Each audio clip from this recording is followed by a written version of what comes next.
roles. I think that a man's role is to be a protector and a provider. And I think a woman's role is more suited to taking care of a child. I think that in a relationship there is, whether you want to agree with it or not, some sort of power dynamic, because or at least there should be, because if you have two dominant people, it doesn't really work. If you have two submissive people, it doesn't really work. So one has to be dominant and one has to be submissive. Could they not both just be equal, though?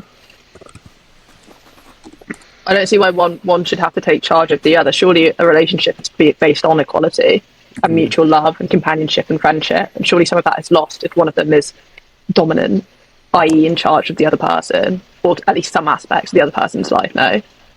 I mean, yeah, is that... I wonder if that's possible.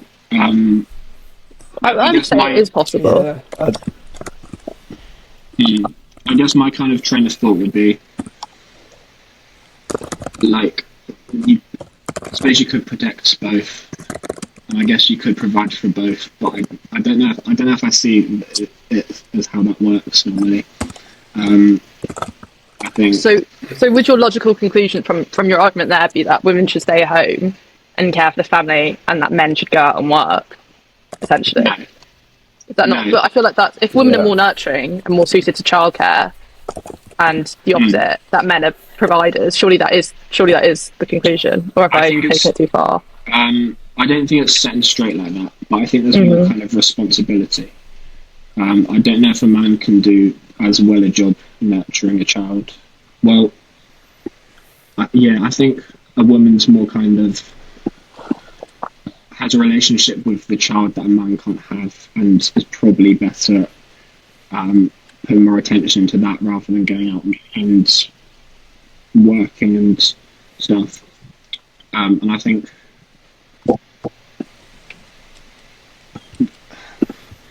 it just works with, yeah. So is the ideal then that a woman does stay home and that the man goes out to work? Purely based on your argument there? Yeah. Would that be your ideal, at least personally?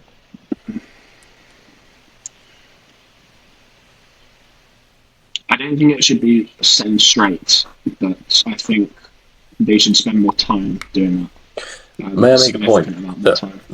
That might draw some common ground and maybe put in a different light to see if Isla and Leo agree. The way I think about this is it's not to do with male female necessarily. To me, it's to do with masculine and feminine energy, but that's quite an ineffable, like, mystical phrase. Yeah. So let me try to make that concrete. So, to me, and you might disagree with this as well, but there is a certain set, I don't know, of character traits and tendencies and behaviors and thought patterns and actual emotional patterns that are linked to the two different sexes, right? That is biology. That's how it works, right? Yes. That doesn't necessarily mean that if you are born female, you are, like, cursed to live out this character trait and these behavior patterns. No, that's not true, because there's so much idiosyncrasy and difference between people. But if you take these two spheres of male and female behavior and characteristics, if you are female, there is a higher probability that you'll have a higher level of the female energy / characteristics / behavior, and if you're male, there's a higher probability that you have more of that male type, right? That doesn't necessarily mean that you don't get females that have high levels of these typically masculine character traits, emotional traits, behavioral traits, and the other way around, right? Doesn't mean you don't get a female or don't get a male that doesn't have the feminine character traits and behavior traits. I think it's more like, I see it that way, right? And what a person should strive to be is what feels right to their core inside, right? So that means if a male wants to go down a typically more female characteristic behavior path, well, then go for it, or vice versa, go for it. But I don't think that we should let any narrative from somebody else tell us what's right to do, whether that's like telling a woman that she needs to stay home and look after the children, to me is just as bad as telling a woman that she needs to strive for a career if that doesn't resonate with her inside, if that makes sense. Yeah, 100%. I understand your point there, but I just think this narrative that's been pushed on us women for thousands of years is ultimately harmful. And do you see how how your argument that women are more nurturing, be it yeah, you know what, it is psychological, does have an impact on women's rights. You know, the natural extreme of Jacob's argument there is that women should stay home and men should go out to work. It's not even the extreme; it's the next line of thought. No, it doesn't necessarily have to be the next line of thought, though. I don't think it does. I think it is. If women are more nurturing, then why should they be working, right? If they're more suited to childcare, that's not and vice versa with men. I don't think me saying that women temperamentally are higher in emotional intelligence and higher in agreeableness makes them mean that they have to stay at home and not work. But interesting question though, do you view then having a career as some kind of difference in value to being a mother and being a stay-at-home mother? Is that just bad if you're forced to do it, or is that not, like, to you, a great way of life? I'm just interested. I'm not sort of placing my own views or value judgment on that. I'm purely just interested.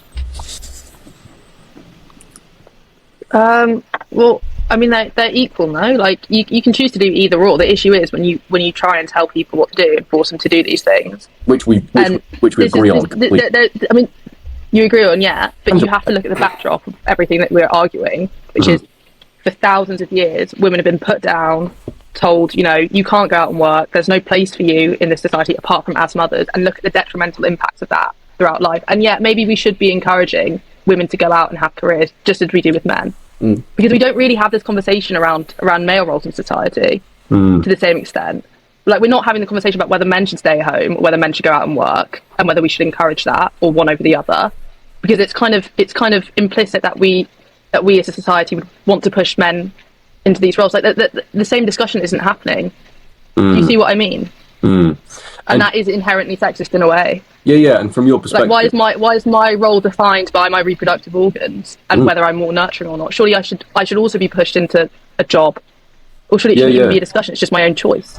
So you don't think that society, whatever that means, you don't think there's any notions of, if a father wants to be a fully stay-at-home dad, that's looked at in any different way to if they were going out in the corporate world? Do you think they're viewed as exactly the same? Like, there isn't a no, of course they're not. It's 100% looked down upon. It's, you know, men staying at home is treated in a derogatory way, which is the point I'm making. Like, no, but you said there was no discussion about male roles. You said there was no discussion about male roles. I'm saying that there's not the same extent. Okay. The discussion is that we're not taking away men's rights. We're not taking them away and forcing them to stay at home. They have the inherent choice. We kind of haven't really had that for the last 100 years, or before the last 100 years, rather. Do you see the point I'm making? Yeah. When men go into these roles, which have been typically and historically female, it's completely looked down upon and treated in a derogatory way. So the primary issue is with the obligation point of, you have to do this because of your, like, biological sex. Okay. That's, you know, I think we fundamentally agree that there should be no obligation of what path you follow in life. But Jacob, to pose a question to you, let's say your future wife goes, you know, she wants to pursue some sort of different career path or whatever, you've had kids together and she wants to go do something different. I know you quite well, so I don't think you're going to suddenly turn around and go, no, this has to be how things are. You will empower her and encourage her to do what she wants to do, no? I mean, I'm interested, like, elaborate a bit on that. So, what you said, if my wife wants to switch career path, then I'd empower her. Well, let's say you had kids together, maybe young, right? You're 25, and none of you had really established yourself in a career at that point. You have 2 kids or whatever, and then she goes, I want to go and do this. You're not gonna shut that down. I mean, you might go, you know, well, we have to think about budgeting in childcare and make this decision about what's the best for our children now, because essentially when you have a child, their life is as important, if not more important than yours. So you have to have that discussion. But I don't believe there's a world where you say to her, no. Like, what? Tell me your thoughts around that. Yeah, I encourage her, I encourage her to do that.